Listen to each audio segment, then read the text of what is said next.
in October 2021, the central bank made a regulation saying that within 180 days, export sector has to repatriate all its residual income. Despite the fact that central bank making this regulation in October 2021, we found out last year that the export sector has not been repatriating its residual income, and it became a huge issue, particularly because we defaulted on our debt.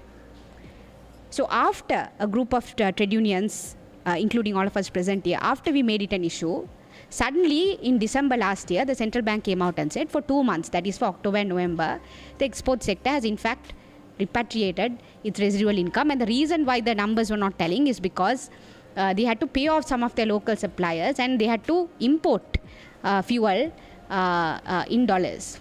Of course, in the statement we are releasing, we have dealt with all those numbers, and we have shown how those numbers don't really tally, and whether the export sector, particularly the garment sector, whether they are using that amount of fuel. But the question which I want to ask in this press is that if in fact they have repatriated their profits in October and November, then what happened to the other 10 months or other 11 months or other 9 months of the year? We want answers. What happened to the profits which were not repatriated in those 9 months? So the central bank can't be coming and blowing hot and cold. And the reason I say this is because the government is telling us that we don't have money to settle our debt, so that we need to sell our national assets, the Ceylon Electricity Board, the Sri Lanka Insurance, the Sri Lanka Telecom. And the total of that would come to around $3 billion. And we need to sell that in order to meet the debt demand, which is around a little more than $50 billion US dollars. So we are selling all of our national assets for $3 billion US dollars, while our debt we defaulted is $50 billion, and while our export sector has, we don't know what happened to the 9-10 months which they have not repatriated their export proceeds.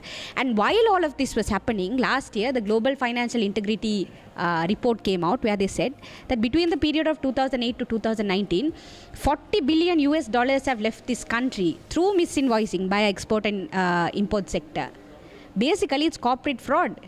So they have come out and said this, but after they came out and said this, Mr. Vijayadasa Rajapaksa came and said, no, it's not 40 billion US dollars. It's in fact 53 billion US dollars which has left our country. So the obvious question which we want to raise is that you sell all of our national assets. You sell all of our national assets for 3 billion US dollars to resolve a $50 billion debt issue. And here you have our private sector acting fraudulently and literally taking $53 billion, it's even more, it's on a conservative estimate, out of this country, and you do nothing about it.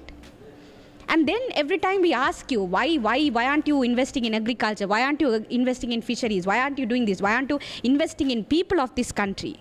People are losing jobs as we speak. So when we ask this question, you say, the president comes and says, he pretends as if he's speaking the truth, and he says, no, we don't have money. But it's very obvious that the problem is not that we don't have money. The problem is the political class, the Rajapaksas, and now Mr. Ranil Wickremesinghe backing them up, as well as the business elite, is taking money out of this country, stealing money out of this country, and defrauding our country. And our political sector, the political elite of this country, which is headed by Mr. Wickremesinghe, is not doing anything to hold this business leadership, this private sector, which our country's economy runs on, which are workers. They do overtime, they lose sleep, they're not eating. The dollars which our workers earned are being stolen by the business elite of this country, and our government is not doing anything about it. And while all of this happening, yesterday you saw how the Bureau of Rehabilitation, the Center for the Bureau of Rehabilitation bill, and now an act was passed, with only around 30 members present in Parliament, in a Parliament consisting of 225 persons.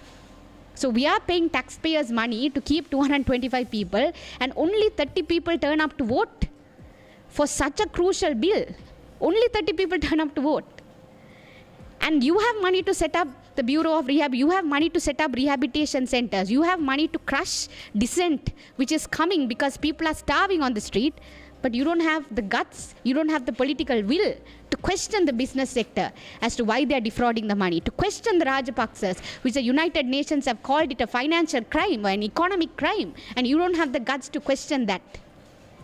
So this is what we are asking in this press today, we are saying our country, 183 economists have signed a statement and said, this country is not in debt, it was robbed. That is what they were saying. They have been asking for debt forgiveness. They have been saying that our debt is odious debt and this debt ought to be cancelled. And the economic advisors to Mr. Ranil Wickremesinghe comes and critiques the statement. International economists are coming and saying we need to be forgiven on our debt, not forgiven. Our debt has to be cancelled. International economists are coming and saying, and our economists are saying, no, we don't want to be, our debt should not be cancelled. We need to restructure it. So we see whose interest is at play here. So that is what we are. We are coming here as trade unions. We are sitting here today, and we are demanding that the Parliament forms a select committee to look into this, to look into the defrauding or the fraud which has been happening in the business sector, and to come up with the report to make it public as to how the export and import sector has been misinvoicing $53 billion according to Mr. Vijayadasa Rajapaksa, and not a single action has been taken against them until today. Thank you.